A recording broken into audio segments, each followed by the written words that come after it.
Seja Anjo da Esperança, ligue 0 operadora 12 21 27 30 30 ou acesse nosso site. Sou anjo, sou novo tempo.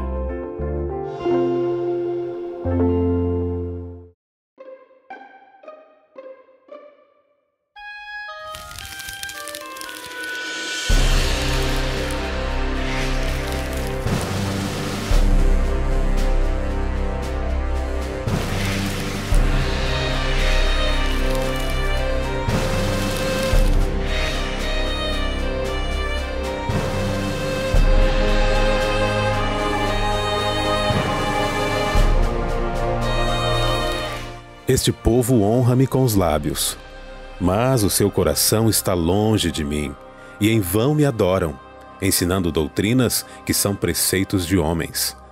Mateus 15, 8 e 9. Tema da semana: Cristo e a tradição religiosa.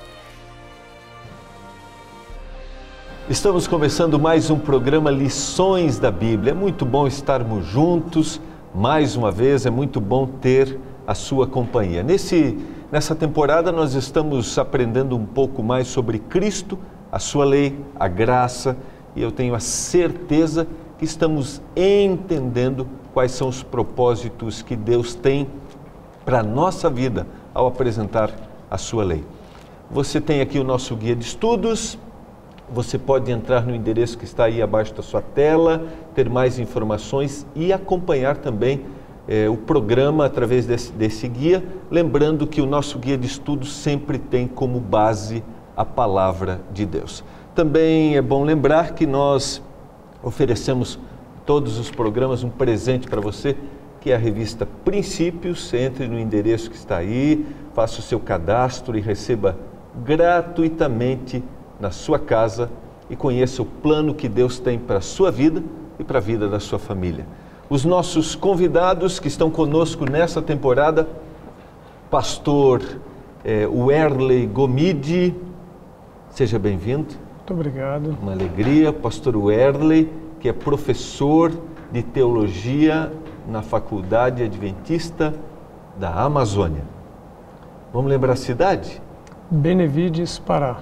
Benevides, no Pará. 30 quilômetros de Belém. De Belém, tá bom, muito bom. Pastor Jolivet, que é o diretor da Faculdade de Teologia na Bahia, no Cachoeira. Instituto Adventista de Ensino do Nordeste, o IAN, em Cachoeira, na Bahia. A uns 130 quilômetros 130.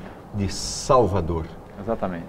E o meu amigo pastor Ranieri Salles, pastor da Igreja Adventista do Centro Universitário em Engenheiro Coelho, aqui pertinho. Tá bom. O senhor é o mais próximo de todos o aqui. NASP Engenheiro Coelho. Tá bom. Sejam bem-vindos, amigos. Eu tenho certeza que nós vamos, ao estudarmos a lição dessa semana, entender os aspectos positivos e os aspectos negativos da tradição religiosa. Nós vamos pedir para o pastor Gomide fazer uma oração para iniciarmos o programa. Bondoso Pai, gratos estamos por estarmos aqui novamente, que a Tua graça, Teu Santo Espírito nos ilumine ao discutirmos este assunto tão importante para a nossa vida. Amém. Abençoe cada um dos telespectadores também. Nós agradecemos em nome de Jesus. Amém. Amém. No programa desta semana, nós vamos aprender, na lição desta semana, nós vamos entender um pouquinho mais sobre a questão da tradição religiosa. Tem uma frase, eu gostaria de começar com ela, que diz assim, os rabinos, está no nosso guia de estudos, que originalmente escreveram essas tradições, respeitavam muito as escrituras e não tinham a intenção de que as tradições, eu vou acrescentar aqui religiosas, fossem elevadas à condição de palavra de Deus, diz o texto. Amigos, nós temos alguns exemplos de tradições religiosas, vemos a atitude de Jesus respeitando os fariseus e os escribas, mas aonde está o problema da tradição religiosa? Quando que ela se torna... Vamos começar pelo... Existem aspectos positivos da tradição? Podemos começar assim? Claro que existem, mas eu acho que a gente poderia começar ressaltando esse ponto que você leu aí, né? Que originalmente, inicialmente, os rabinos, ao desenvolverem uma porção de tradições, eles eram bem intencionados. Eles não tinham o objetivo de colocar essas tradições acima dos mandamentos de Deus.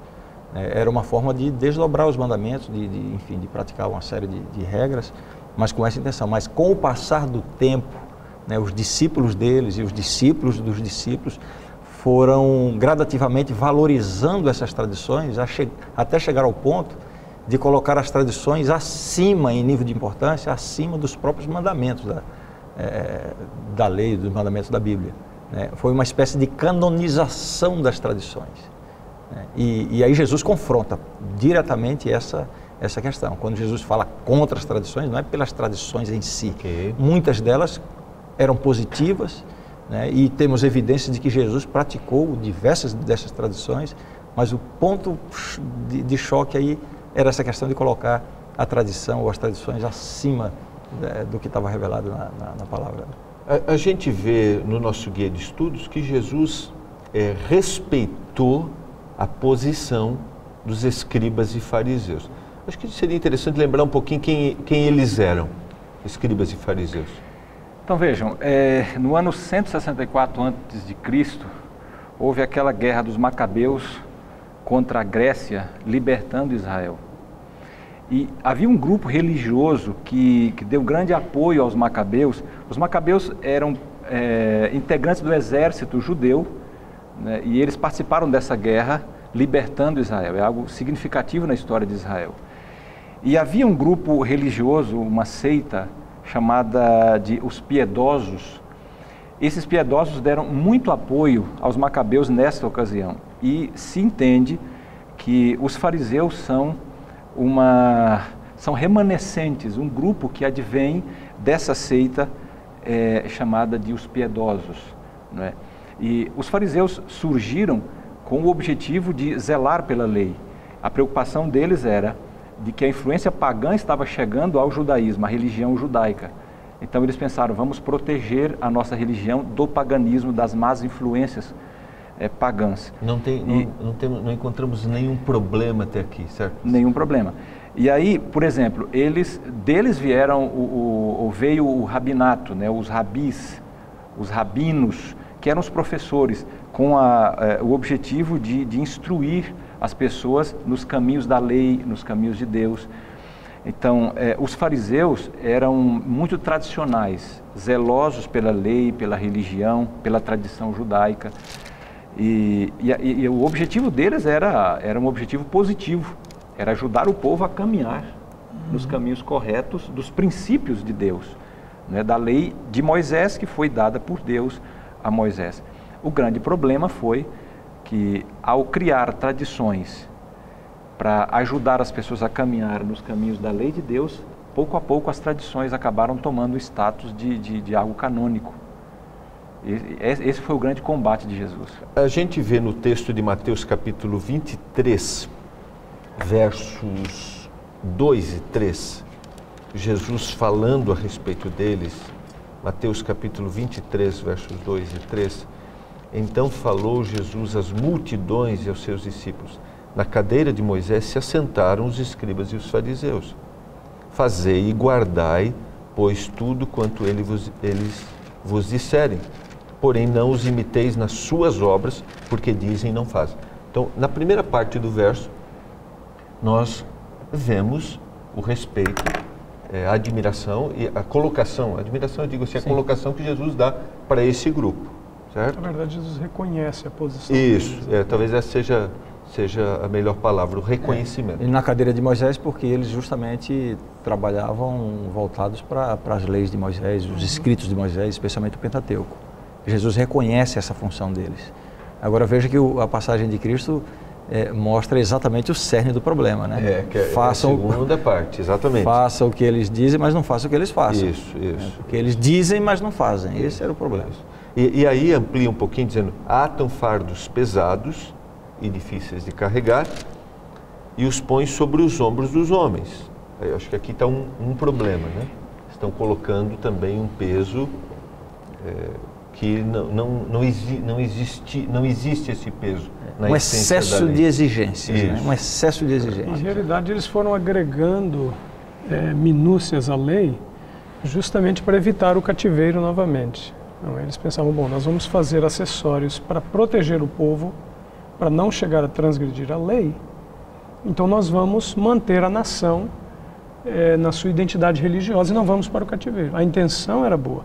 Com o tempo, conforme bem apresentou o pastor Jolivet, aqueles que o seguiam e sucederam foram substituindo essa questão da tradição pela canonicidade, né? Até chegar ao ponto em que eles se encontram com Jesus e a própria tradição foi usada para acusar a Cristo. Eu vejo aí duas situações, dois problemas. Justamente eu ia falar desses dois problemas, talvez sejam os mesmos que você pensou. Vamos lá. Primeiro, a questão de exaltar a tradição acima da lei, né? Acima do que Deus deixou escrito. Em segundo lugar, a hipocrisia. Exatamente isso. E isso para nós é uma coisa muito significativa hoje, né? A hipocrisia continua sendo algo que nos atinge a todos. E nós temos que cuidar disso. Que ao ensinar como líderes, nós precisamos, sobretudo, viver. Que Jesus diz, eles ensinam e colocam uma carga pesada sobre as pessoas, mas eles mesmos não vivem. Até o nome, né? Hipócrita e fariseu assumiu uma conotação negativa por conta disso. A palavra hipócrita, na realidade, é o indivíduo que representa. É como ele está fazendo uma representação, é como um ator. Né? Então ele está revelando uma coisa, fazendo uma coisa que no fundo ele não é. Que assume a conotação negativa. Mas é bom a gente entender bem o que é hipocrisia, né? Porque muita gente sofre, muitos cristãos, muitas pessoas que estão aí na batalha, na vida cristã, e às vezes cometem erros. Todos nós fazemos isso. Falhamos, cometemos um erro, caímos em pecado. E quando acontece isso, aí muitas vezes vem aquele sentimento, puxa, eu estou sendo hipócrita. Aí eu vou à igreja no fim de semana e estou lá orando e louvando a Deus, aí me lembro do erro que eu cometi e vem a culpa, eu estou aqui como hipócrita. E isso não é hipocrisia. Isso não é hipocrisia. Isso faz parte da vida cristã.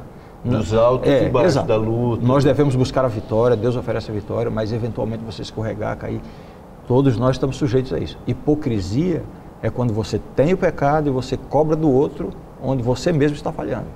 E é você exigir do outro. E não faz questão de abandonar ou confessar o pecado. Exato, é você estar no pecado, é você ter um procedimento pecaminoso e você, em vez de lidar com o seu pecado, você passa a apontar o seu pecado no outro.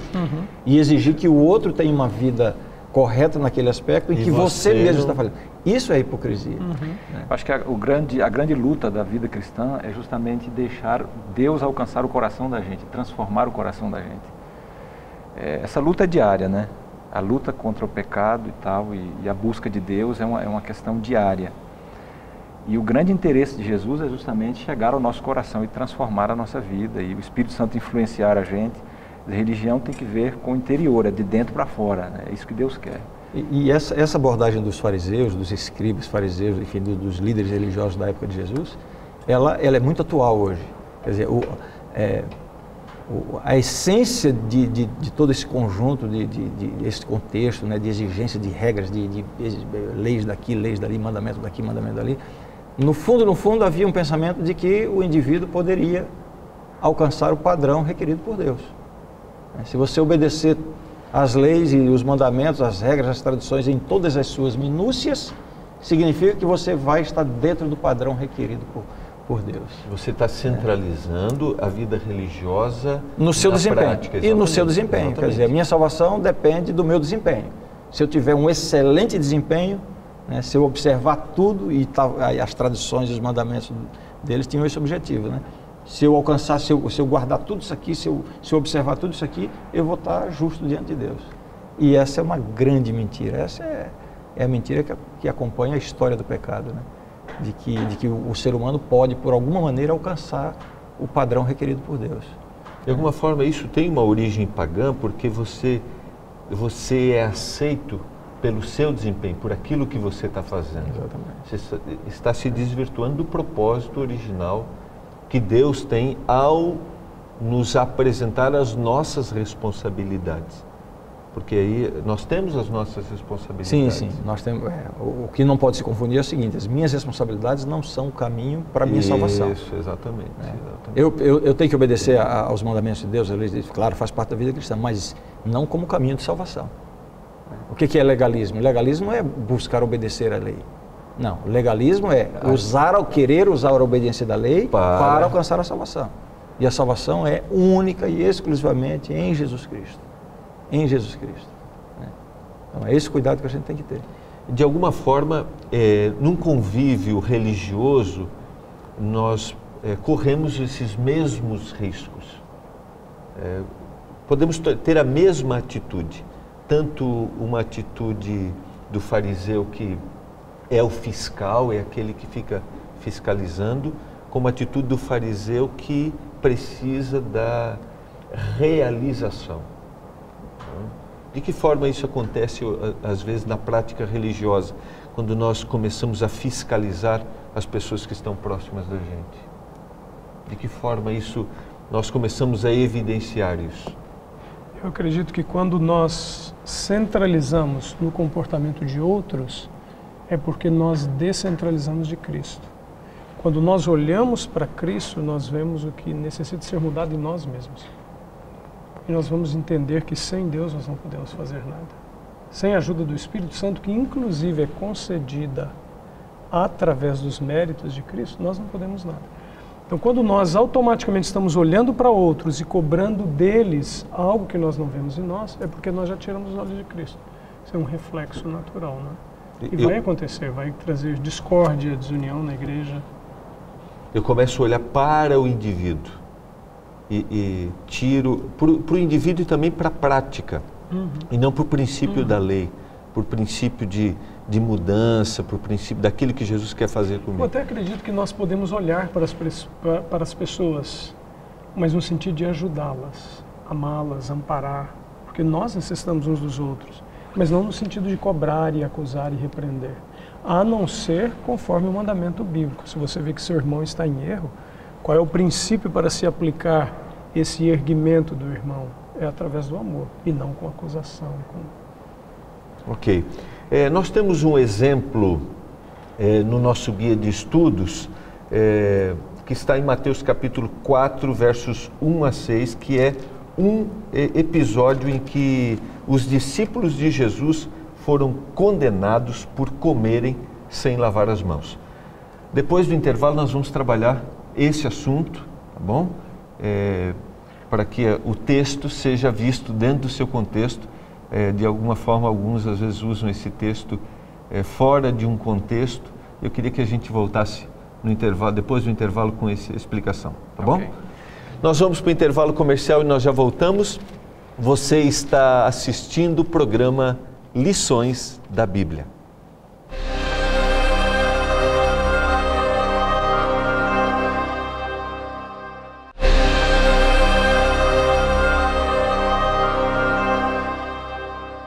Você está acompanhando o programa Lições da Bíblia. Estamos entendendo por que as tradições prejudicaram a verdadeira compreensão e a verdadeira razão da vida religiosa na época de Jesus.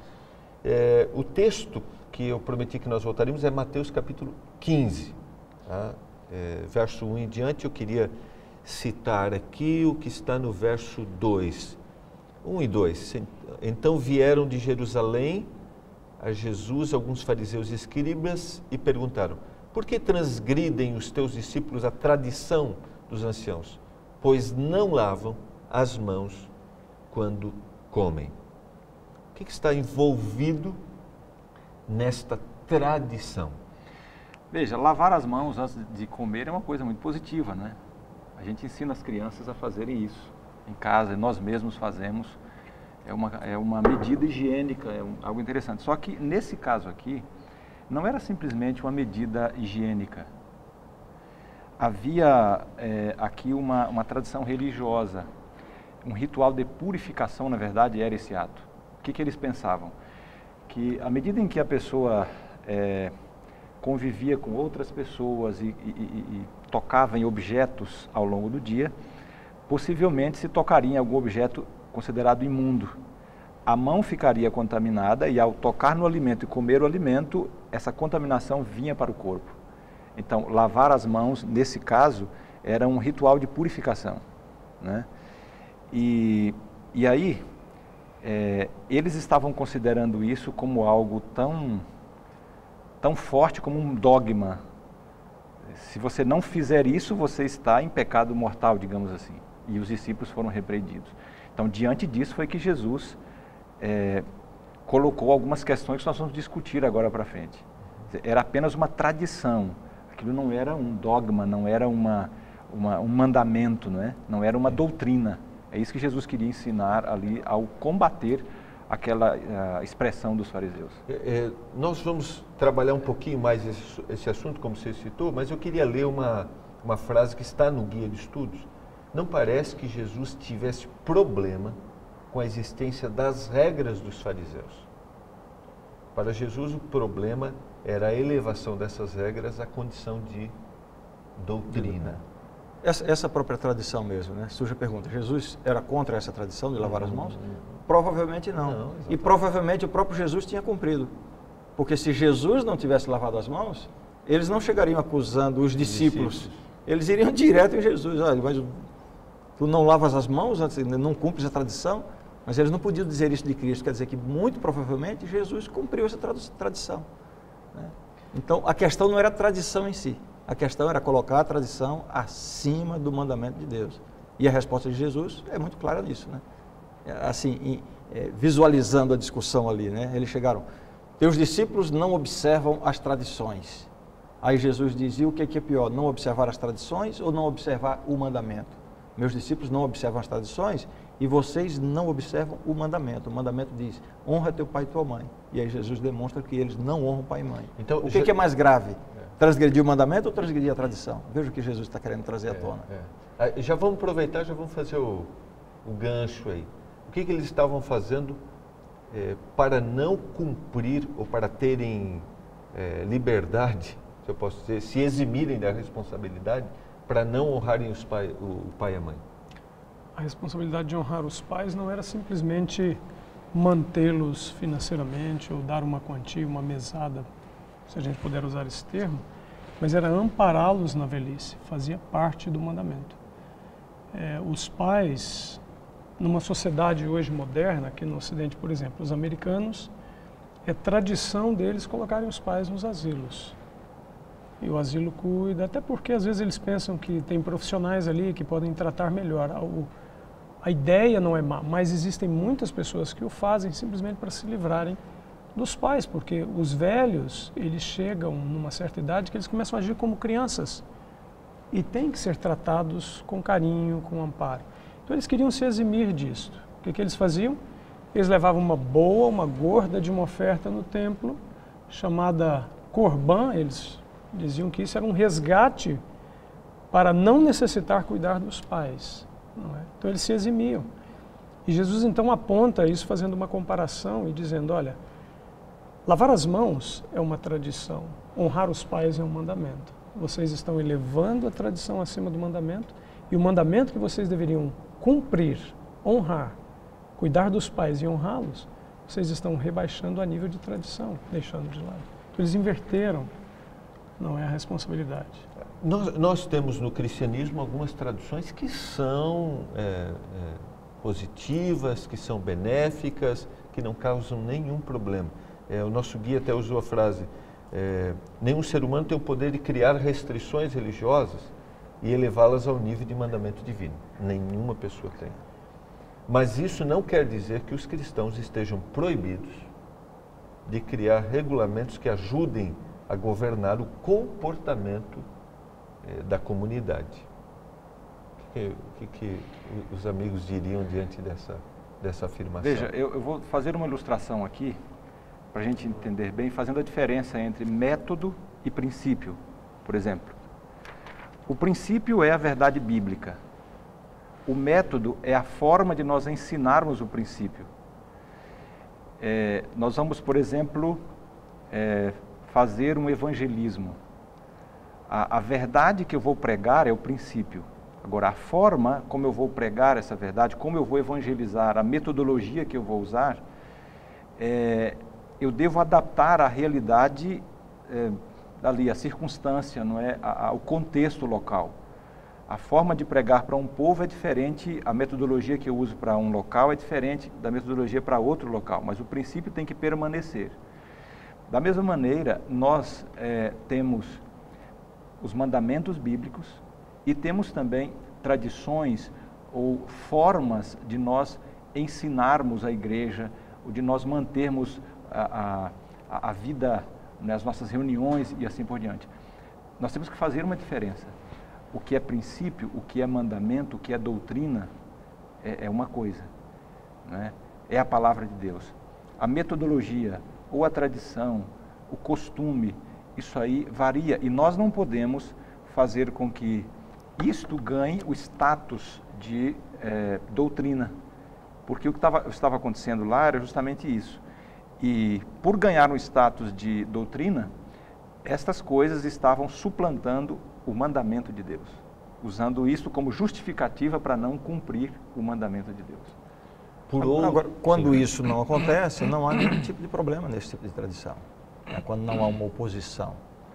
Então é normal. Por exemplo, nós temos a liturgia da nossa igreja, por exemplo. Então, a liturgia envolve diversas partes, a pregação, o louvor, o momento da contribuição dos dízimos e ofertas, enfim, uma liturgia. Cada parte dessa liturgia envolve um princípio, envolve um aspecto teológico. Mas o desenrolar da liturgia, a forma como o grupo entra, como senta, como faz as coisas, isso aí não existe uma regra rígida para isso. A igreja adota através da tradição, o que se convencionou, né? E há algum problema nisso? Nenhum tipo de problema.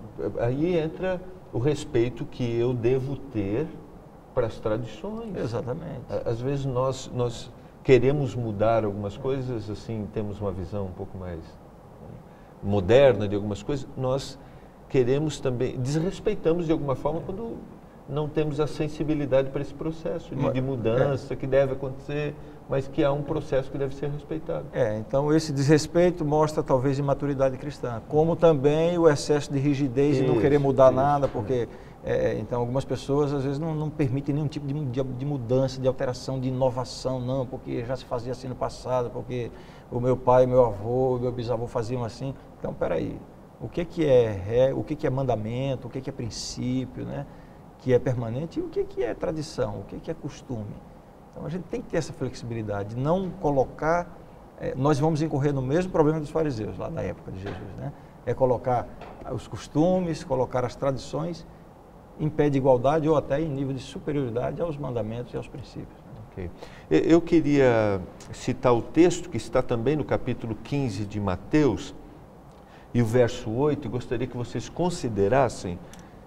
Nós de alguma forma trabalhamos isso aqui, mas é um texto que merece ser bem aplicado aqui para a nossa realidade. Este povo honra-me com os lábios, mas o seu coração está longe de mim.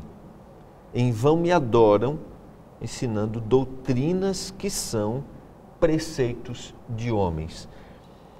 De alguma forma, no cristianismo, nós vemos as duas coisas que eu queria que vocês trabalhassem. Uma é a questão da verdadeira hipocrisia, não, o que é hipocrisia, né, que foi o conceito que você deu. Honra-me com os lábios, mas o coração está longe de mim. Essa é a primeira coisa. Tá? Como a gente pode correr esse risco aqui? E às vezes, sabe o que eu vejo, pastores? Gente com boa intenção. Gente que tem boa intenção. Tem aquilo que a gente falou no começo, o zelo, o medo de que as coisas se percam. Como trabalhar com... mas esse zelo, ele não pode ser um zelo cego, né? O que machuca. Exato. Ou seja, a sinceridade no erro não torna o erro verdade.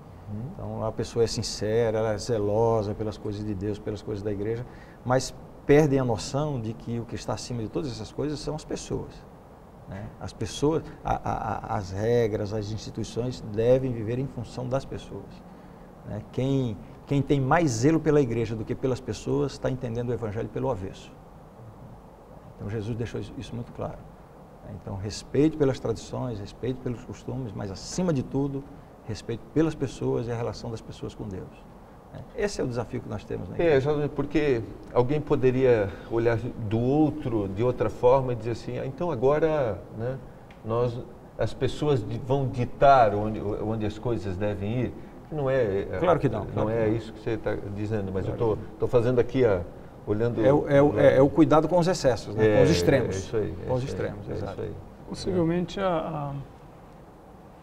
eu creio que o parâmetro para se julgar tudo isso é justamente a palavra de Deus, né? E os exemplos na vida de Cristo, como que ele lidava com situações conflitantes, assim, justamente que conflitavam o mandamento e a tradição. A tradição, ela nunca deve ser, a norma para chegarmos à palavra ou interpretarmos a palavra, é justamente o contrário. É a palavra que é a norma para julgar a tradição. Então, quando vamos para a Bíblia como revelação e inspiração de Deus, nós vemos o que pode e o que não pode da tradição, o que deve ser mantido e o que deve ser descartado. Aí está a ênfase do verso 9. Né? Jesus, me permitam só comentar um pouquinho. Jesus, ele procurou mostrar isso, né? Que o sentido dessas coisas está na elevação das pessoas. Né? A tradição e os costumes diziam, um homem não pode conversar com uma mulher em público, naquele contexto. Jesus aborda a mulher samaritana, pleno meio-dia. A tradição dizia que um judeu não podia entrar na casa de um gentio, pois Jesus aborda Zaqueu e convida para ir para a casa dele na frente de todo mundo. E Jesus é acusado de comer com publicanos, com pecadores.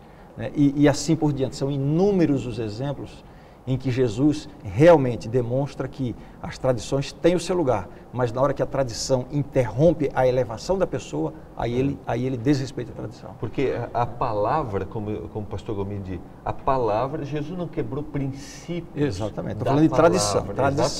Exatamente. Então, todo respeito às tradições, não impor mudanças bruscas, tal, mas na hora que havia uma interferência na elevação da pessoa por causa da tradição, aí a gente vê que Jesus não titubeava, ele quebrava a tradição. Talvez aqui seja o grande detalhe, a gente diferenciar aquilo que é a tradição e aquilo que é a revelação, a palavra.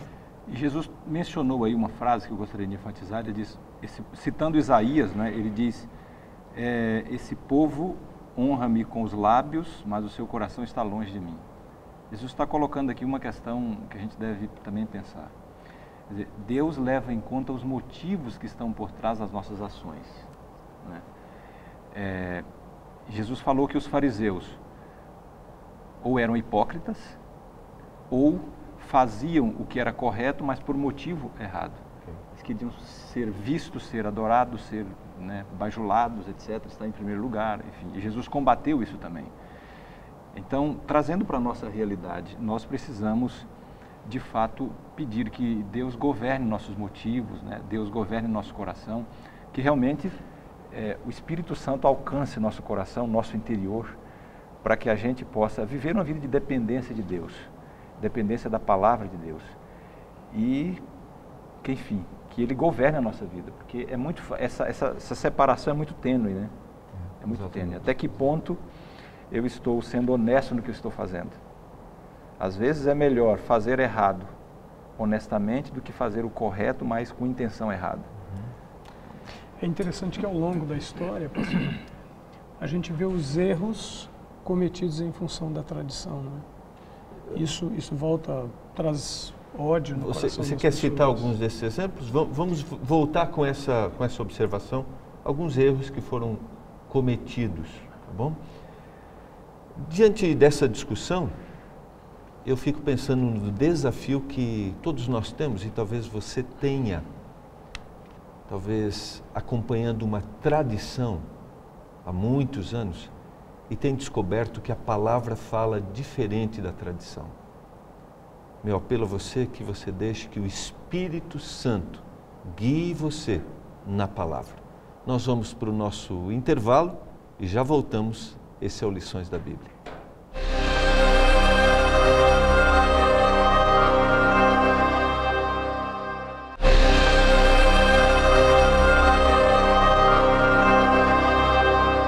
Estamos de volta para o nosso último bloco aqui no Lições da Bíblia.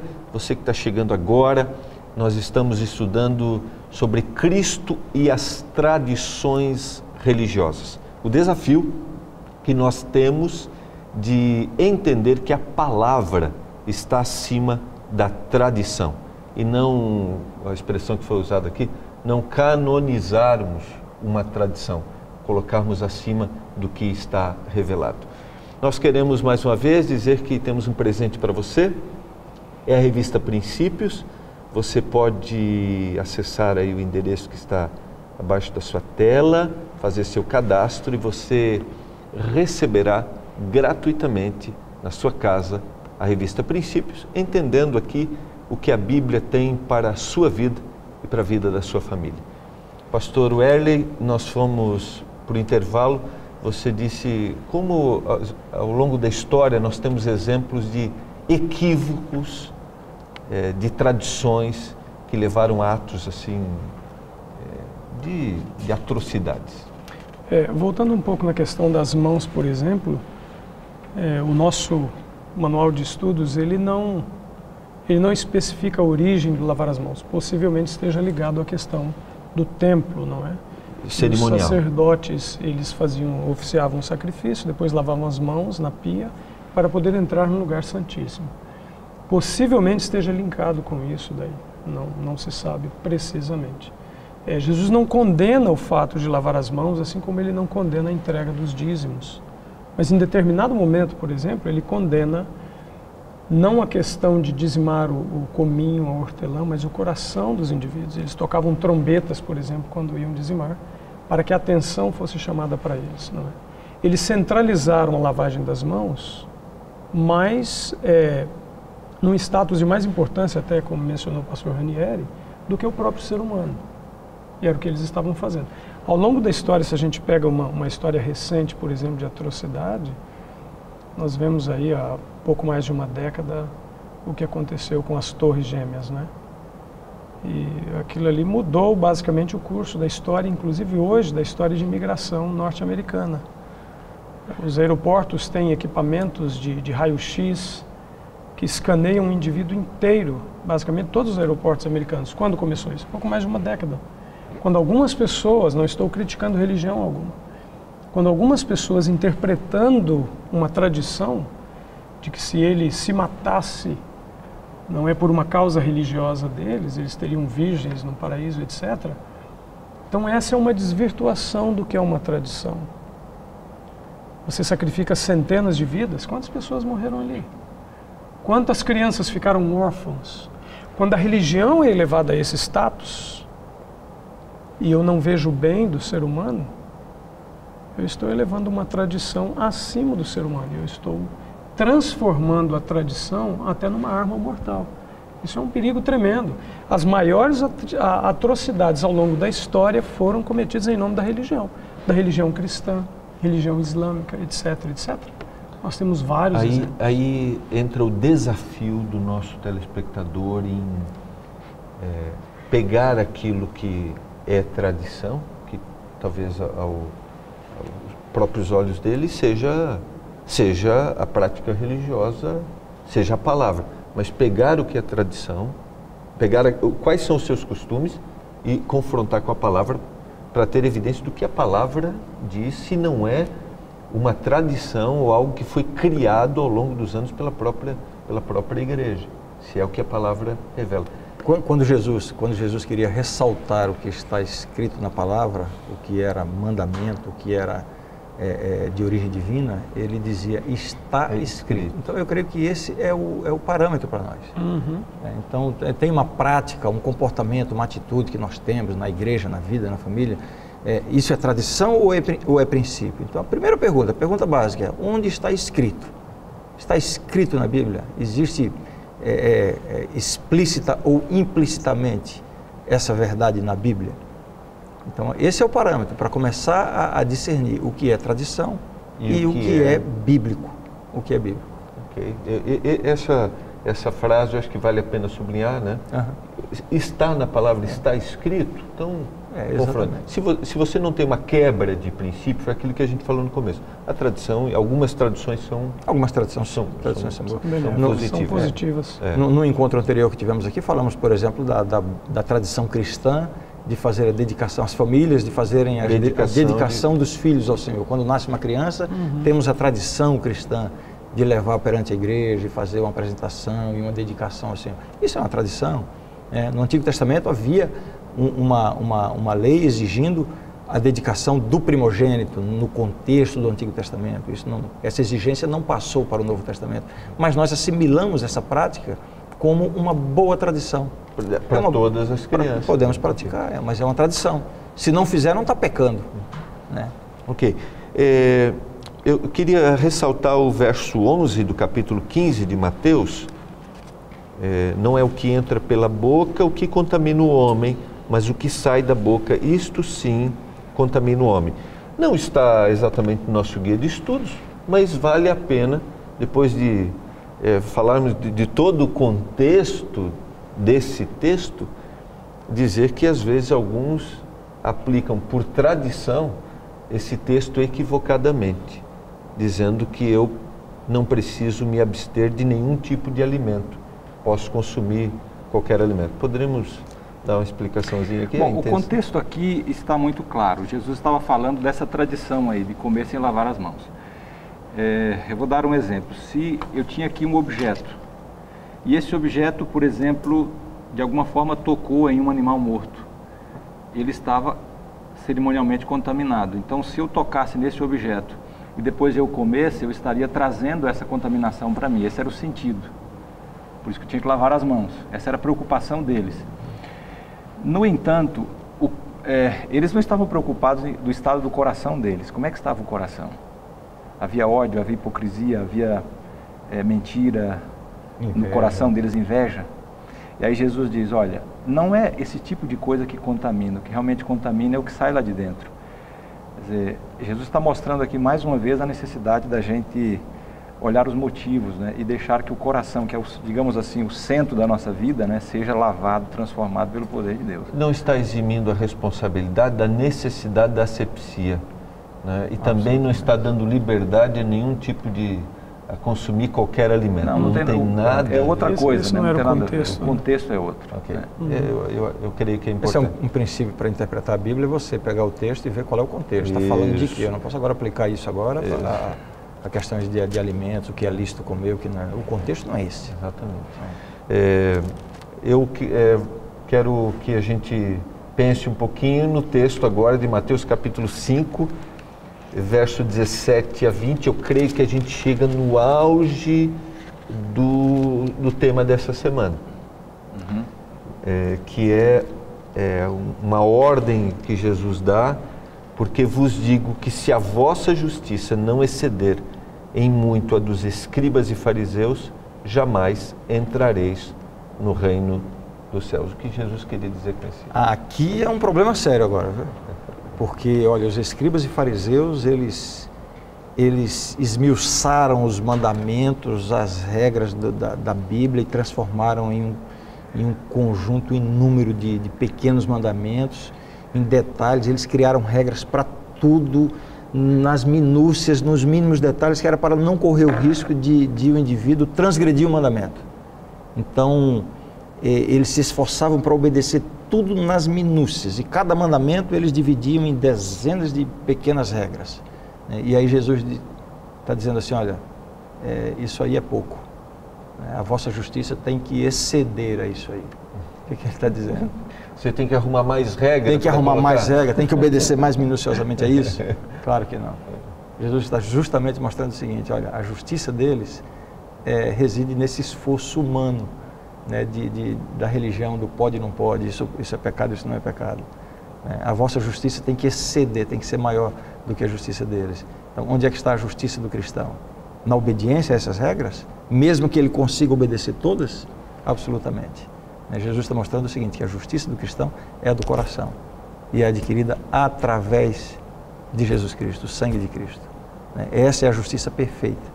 Então, para eu ter acesso à salvação, somente com uma justiça que seja muito maior do que a dos escribas e fariseus. E isso só é possível através da presença de Cristo em minha vida. É isso que Jesus estava querendo dizer. O guia de estudos usou a seguinte frase: o tipo de justiça que Jesus promove começa no coração. Exatamente. Porque a justiça deles estava fundamentada em seus próprios esforços e, como tal, era defeituosa. Muito tempo antes, Isaías havia declarado que a justiça humana não passa de trapos de imundícia. Ou seja, a justiça que Deus procura está acima do que é visível. E é por isso que o ser humano por si mesmo não consegue atingir esse patamar de justiça que vai levá-lo para o céu. A justiça nesse nível só a de Jesus. Agora, quando nós recebemos a justiça de Jesus e nos relacionamos com Ele, de alguma forma, Ele vai trabalhando em nosso coração e vai mudando a nossa vida também. Quer dizer, aí está o papel da obediência na vida cristã. Quer dizer, a obediência não é para ganhar a salvação. Nenhum ser humano consegue ganhar a salvação por seu próprio mérito, por sua justiça, por sua obediência. Se nós tentamos fazer isso, nós vamos incorrer no mesmo risco lá dos escribas e fariseus. A obediência é uma demonstração de que Jesus está atuando em nossa vida. Agora, sobretudo, nós precisamos diariamente viver uma experiência de dependência de Deus, de clamar pela justiça de Cristo, porque essa é a justiça que vai realmente nos dar a salvação. Como que isso acontece diariamente, pastor, na prática? Porque nós encontramos com frequência grupos religiosos, pessoas que afirmam que nós podemos chegar a um estado de perfeição por aquilo que a gente faz, certo? E a gente conversou aqui claramente, a gente não é pelo meu desempenho, né? Eu gostei da expressão que o pastor usou, não é pelo meu desempenho.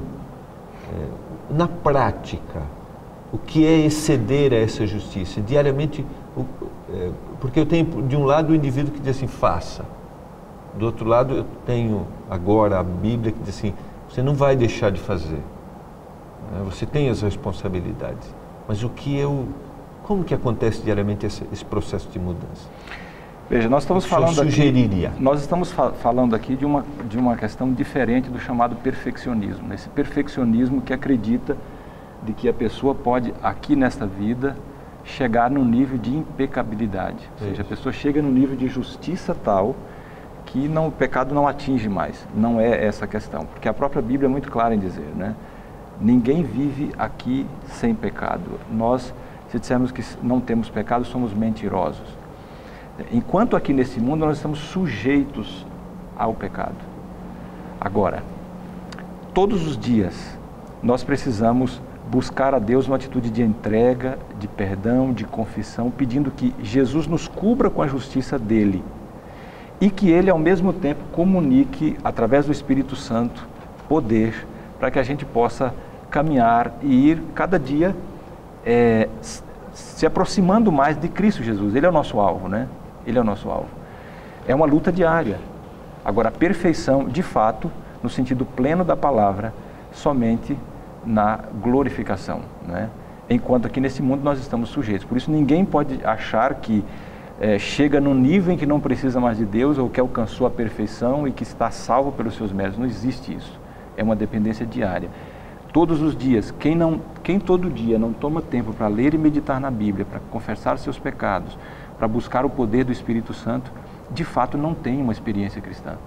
Essa é a experiência diária que nós precisamos para poder dia a dia ir vencendo nossas lutas, nossas fraquezas e dificuldades, aperfeiçoando o nosso caráter, a semelhança do caráter de Cristo, que é o nosso alvo. Essa questão do perfeccionismo, ela tem a sua raiz justamente numa compreensão incorreta da cristologia, ou seja, da pessoa de Cristo, que tem, obviamente, implicações soteriológicas. O que isso significa? A minha compreensão da natureza de Cristo enquanto na Terra, isso vai desenvolver a minha compreensão de salvação. Cristo vai ser meu exemplo ou ele vai ser meu substituto? Se ele é meu substituto, eu tenho uma compreensão e a justiça é atingida de uma forma. Se ele é meu exemplo, eu vou desenvolver a justiça por mim mesmo e eu vou, obviamente, a cair na compreensão perfeccionista da obediência para atingir a justiça. Obviamente, a Bíblia apresenta Cristo tanto como meu substituto como meu exemplo. Exemplo nunca para que eu atinja um patamar, um padrão de justiça que me leve a ser aceitável a Deus. O outro aspecto, eu creio, é que nós não podemos olhar para Cristo, simplesmente entrando nessa questão cristológica, como substituto, como tendo uma natureza pecaminosa, muito embora não cometesse pecado, ou uma natureza perfeita antes. Nós temos que olhar a Cristo como substituto da humanidade. Primeiramente, ele era divino e era humano, não era um ser humano qualquer. Quando Paulo desenvolve a temática, por exemplo, ele diz que o primeiro Adão era alma vivente, o segundo espírito vivificante. Então eu tenho que ter em Cristo o meu substituto, o meu Salvador.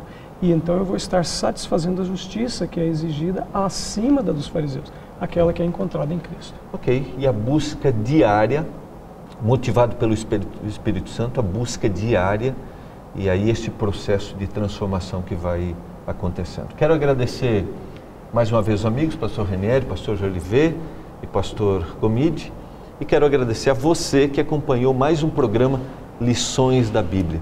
Que a bênção do céu esteja sobre você e sobre sua família sempre.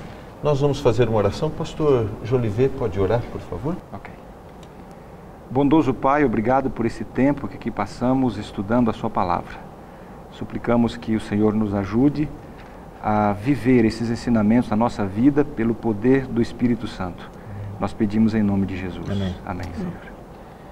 Um abraço, foi bom estarmos juntos. Se não esqueça, e conhecereis a verdade, e a verdade vos libertará. Até o próximo programa, Lições da Bíblia.